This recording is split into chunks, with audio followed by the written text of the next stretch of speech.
CBS News update. The FBI has released files on its investigation into Hillary Clinton's email scandal. CBS News Justice Department reporter Paula Reed.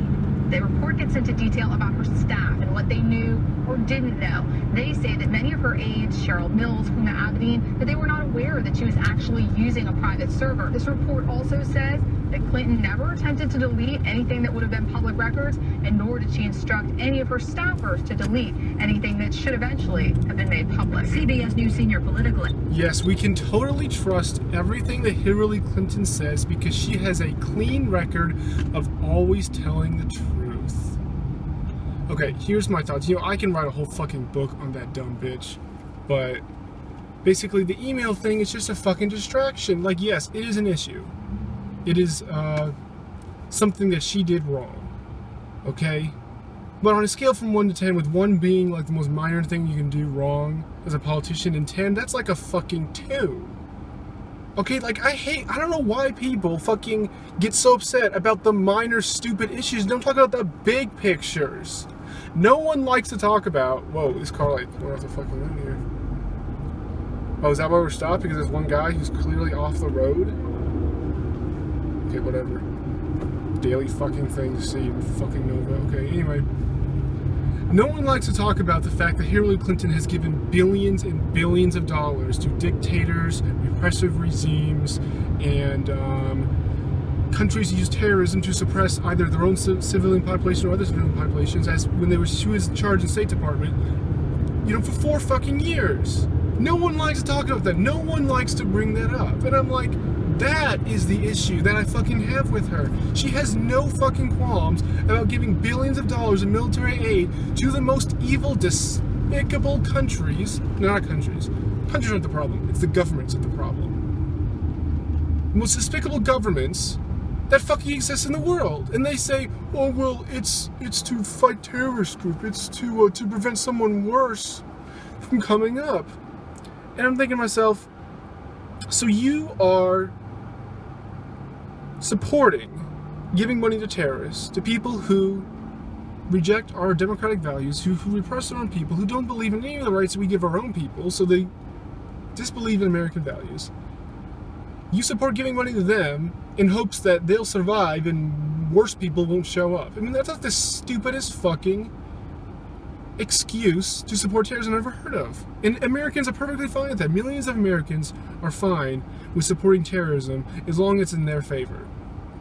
Foreign aid has been continuously supported by both Republicans and Democrats, which is why I'm a libertarian. I support Gary Johnson, who doesn't want to give one fucking dollar to despicable people who rape women, shoot children in heads, bomb fucking weddings. I mean, I can go on and on about this. People don't think about it because they don't see it in their daily lives. And they're like, oh, it's just bad stuff that happens over there. No, you don't realize how much of that bad stuff you support. Most people do not look at the countries, the top 10 countries that give military aid the State Department releases every year. Nor do they look at the human rights record for each of those countries. They don't think about it. And then they realize they don't fucking think about it.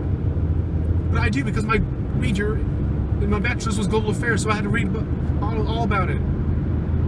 You know? And it just... the most despicable things. It's like a man is mugging and raping a woman, and we will support him because someone else who will hurt her more might show up. And we're okay with that. That's the exact same thing as giving all these weapons and military training and foreign intelligence to Pakistan, for example, in the hopes that a worse regime won't come into place. So we support all the oppression and all of the torturing and all the false confessions, executions that the Pakistan government commits. We finance. And Americans are perfectly okay with that because someone else might worse show up than the Pakistani regime. It doesn't change the fact you're still supporting terrorism. States can conduct terrorism. That's another thing. People act like, oh, if a state does it, then it's not terrorism, it's some other stupid word. So therefore, terrorism is only reserved for non-state actors. I'm like, what a convenient change of terms. They like to define terms on their own terms to suit the political argument. And I'm like, to the ordinary citizen, it doesn't matter if it's ISIS boot stepping on his head or Pakistani government.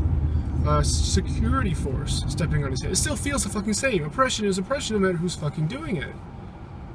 So let's say that, the U.S. Doesn't support terrorism. I'm like, yeah, we fucking do. All over the fucking world to support our goals. Not to support our supposed values that we're supposed to value, like human rights and the freedom of assembly and the freedom of expression and the right to bear arms and the right to a speedy trial. You know, no, Americans can have those. Pakistani people, fuck Pakistani people. We don't believe they should have that. I'm picking on Pakistan. That's just the first one that comes in my head. And nothing against the Pakistani people. But Afghanistan, Somalia, Nigeria, that's the top four. Israeli, Egypt's on there, Somalia, I think I said Somalia twice. You know, oh yeah, and people draw the racist card on me. You know, and I'm like, I'm advocating for the U.S. to not finance the killing of brown and black people, and you're calling me racist. And the people who do support the killing of brown and black people, the financing of killing and oppression of brown and black people, they're not the racist. I am, for saying, hey, how will we not torture that guy in Nigeria? I'm the racist for saying that. I mean, people just turn the world upside down. And this is the fucking world we live in. With the person who's advocating for not state oppression is considered the radical, and the person who's yelling into the mob, torture him, is considered the regular person. I mean, god damn.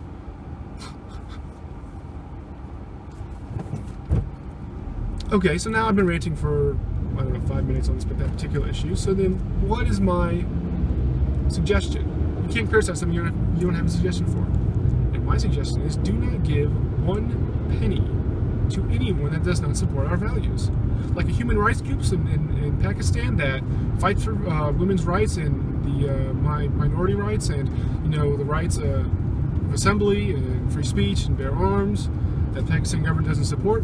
We can give money to them. Or better yet, why don't we not give money to anyone because of $19, not $19, so like, I don't even know what the debt is. The debt changes so fucking fast I can't even keep track of it. I think it was 20 trillion last time I checked. I think maybe it might be 23 trillion now. I don't know. But, you know, I don't think we should give money to anyone until we fix the debt. Now, foreign aid is just a very small part of the debt. So, yeah, I guess I can see the argument. If we're going to give money to groups that support our values of democracy, of plurality, you know, of human rights, guaranteed human rights, doesn't matter what your skin color or religion is. Give money to those groups and not to the governments that oppress people. Like, people act like this is fucking rocket science. It's like, government of Nigeria, you do all these bad stuff. We're not giving money to you. We're going to give money to this NGO that's in Nigeria that supports the values that the U.S. is supposed to uphold.